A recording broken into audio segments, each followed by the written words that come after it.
প্রতিটি মানুষের জীবনে পরিবার খুবই গুরুত্বপূর্ণ।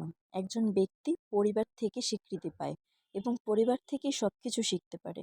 পরিবারের সবাই একসাথে থাকলে দুঃখটা অর্ধেক কমে যায় আর সুখটা দ্বিগুণ বেড়ে যায়। আর আজ আমি পরিবারের সবাইকে নিয়ে কোথায় গেলাম সেটাই থাকছে আজকের ব্লগে। তো myself Tanu Das, welcome back to my another new blog. সবাই কেমন আছেন?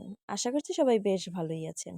এই যে আমরা বের হয়ে পড়েছি কালী পুজো দেখার জন্য। এই যে বাসার সবাই একসাথে বের হয়েছি, আর যেহেতু দিদির শ্বশুরবাড়ির লোকজন তারাও ছিল, তাদেরকেও সাথে নিয়ে পুজো দেখতে যাচ্ছি সবাই মিলে।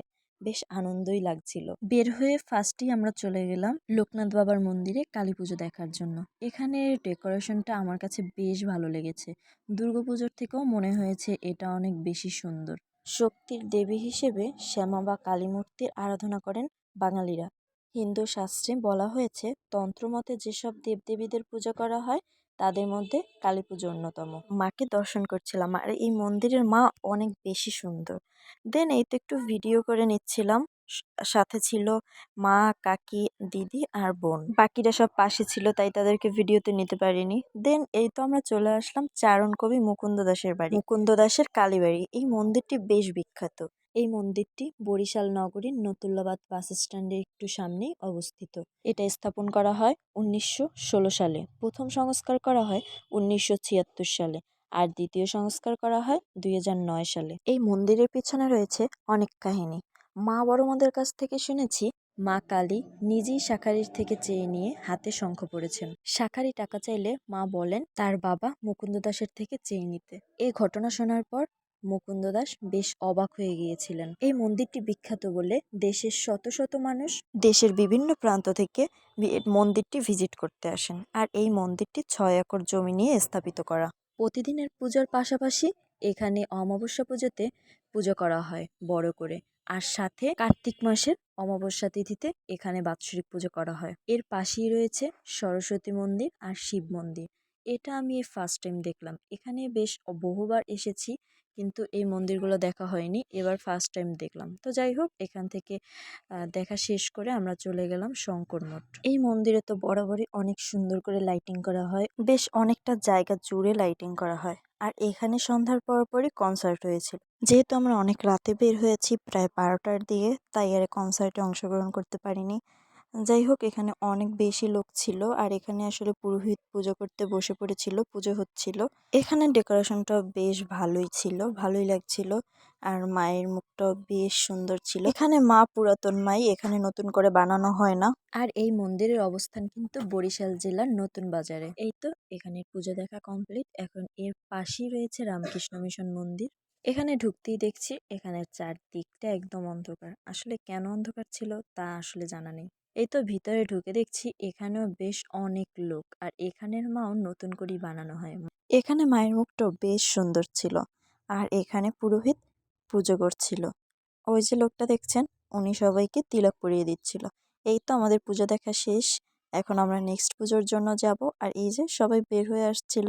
আর আমরা যেহেতু মানুষ অনেক ছিলাম, তাই একটা অটোতে হয়নি, আমাদের 3টা অটো লেগেছিল।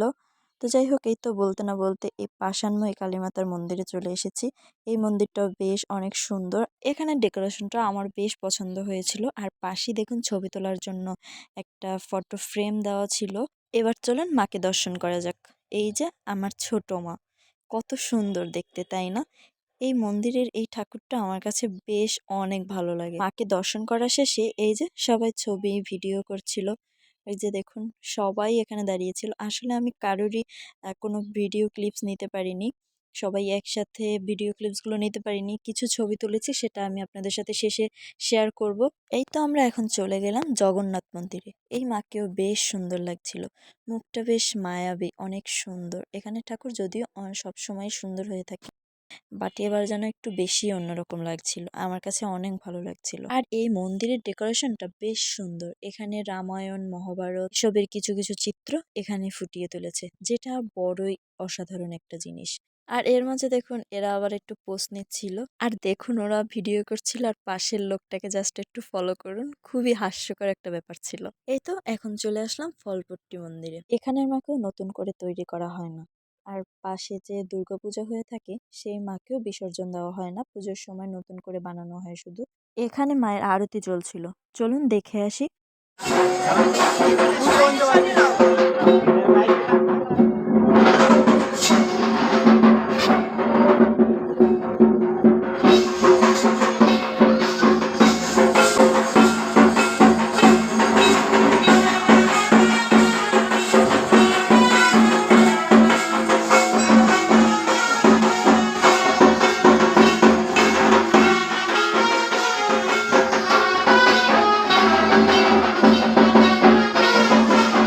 এই তো এখন চলে আসলাম বাজার রোডের পুজো দেখতে। আমার সব থেকে প্রিয় একটি জায়গা, একটি শান্তির জায়গা, যেখানে আমি প্রায় দিনই এসে থাকি। যখনই মন খারাপ হয় তখনই আমি এই মায়ের কাছে চলে আসি। এই মা কিন্তু অনেক জাগ্রত।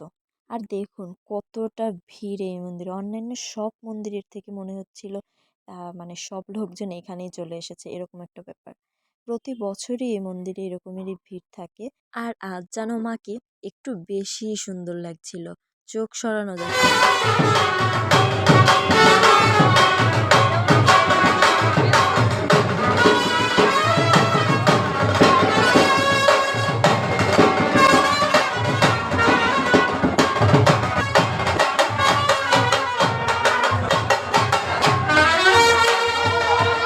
এই রাত করে পুজো দেখাটা আমার বেশ ভালো লাগে। এই তো এট লাস্ট চলে আসলাম আমাদের মন্দিরে। এই মায়ের মুখখানাও বেশ সুন্দর হয়েছিল, আর চারদিকে লাইটিংটাও বেশ সুন্দর হয়েছিল।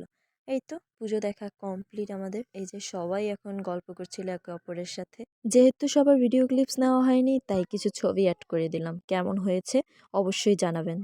আই হোপ ভিডিওটা আপনার কাছে ভালো লেগেছে, আর যদি ভালো লেগে থাকে do like, comment and share. Thanks for watching, bye bye.